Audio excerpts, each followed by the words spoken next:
ఆపద కూడా నాకు గుర్తుంది మాట్లాడారు. సరే కొంచెం పెట్టింది లాస్ట్లో ఫోటో ఎలా ఉంది అవరకు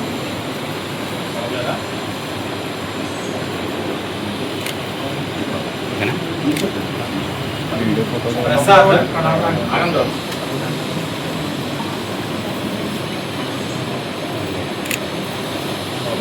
గుర్తికి గారు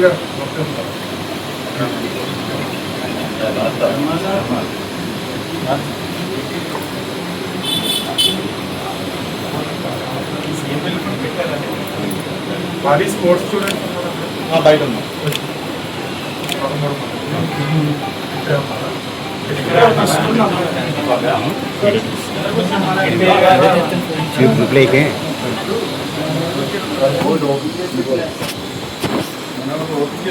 మనం నేను నుంచున్నానా మీరు ట్రస్ట్ వాళ్ళు ఏది ట్రస్ట్ వాళ్ళు కూడా వచ్చేయండి. కొంచెం దగ్గరికి ఉన్నాను సార్. Ready sir, ready.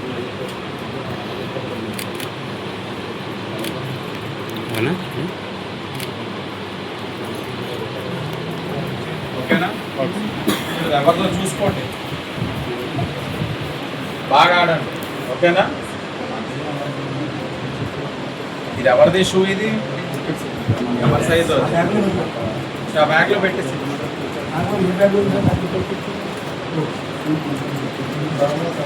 ఇది ఉండాలి. ఇది ఉంటేనే నీకు సాక్స్ ఉండాలి. ఎల్లో సాక్స్ ఇచ్చారే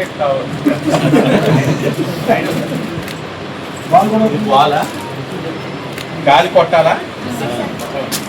ప్రతి ఒక్కరికి డ్రెస్సులు కూడా ఎల్లో వచ్చారు.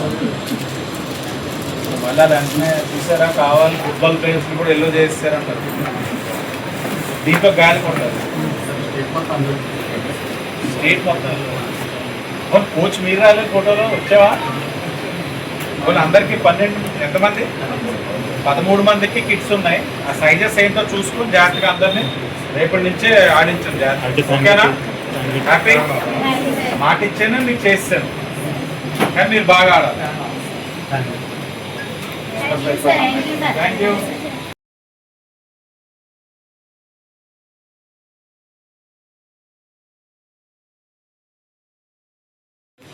ఈరోజు భవానీ చారిటబుల్ ట్రస్ట్ ద్వారా 41వ వార్డు నుంచి స్కూల్ ఫీజుకి ఆర్థిక సహాయం, 2వ వార్డులో ఒక సీనియర్ నాయకుడికి వైద్యం నిమిత్తం సహాయం, 1వ వార్డు నుంచి కూడా విద్యకి ఆర్థిక సహాయం, 38వ వార్డు నుంచి వైద్యానికి ఆర్థిక సహాయం అందించడం జరిగింది. దాంతోపాటు క్రీడాకారులు ఎవరైతే ఉన్నారో చిన్నపిల్లలు ఫుట్బాల్ ఆడుతున్నారో వాళ్ళకి షూ, అలాగే ఈ యొక్క ఫుట్బాల్ కాస్త ఇబ్బందిగా ఉంది, మాకు ఇప్పించినట్లయితే చాలా ఉపయోగపడుతుందని ఆ 13 మంది ప్లేయర్స్ రిక్వెస్ట్ చేయగా వారి యొక్క కోచ్తో వాళ్ళు అప్పటికే చాలా బాగా ప్రతిభను ప్రదర్శిస్తూ ఉన్నారు, చాలా బాగా ఆడుతున్నారు. సరే, ఇలాగా ఆడే వాళ్ళకి మరింత ప్రోత్సాహం అందించాలి అనే మంచి ఉద్దేశంతో భవానీ చారిటబుల్ ట్రస్ట్ ద్వారా సుమారు 32,000తో వాళ్ళకి 13 కిట్స్ ఇవ్వడం జరిగింది. షూ, సాక్స్, ప్రతి ఒక్కరికి ఒక బాల్, ఒక మంచి కిట్ కూడా ఇవ్వడం జరిగింది. అది కూడా ఇప్పుడే వారందరికీ కూడా అందజేయడం జరిగింది. గత 2 సంవత్సరాలుగానే కాదు, అధికారం వచ్చిన తర్వాతే కాదు, ప్రతిపక్షంలో ఉన్నప్పుడు కూడా భవానీ చారిటబుల్ ట్రస్ట్ నుంచి ఇదే విధంగా ఆర్థిక సహాయం చేసుకుంటూ విద్యకి, వైద్యానికి, క్రీడలకి ప్రోత్సహించుకుంటూ ముందుకు రావడం జరిగింది. భవిష్యత్తులో కూడా ఇదే విధంగా అవసరమైన వారికి ట్రస్ట్ ఒక పరిధి లోబడి ఏం చేయాలో అన్నీ కూడా చేసుకుంటూ వెళ్తామని మరొక్కసారి తెలియచేసుకుంటూ అందరికీ ధన్యవాదాలు.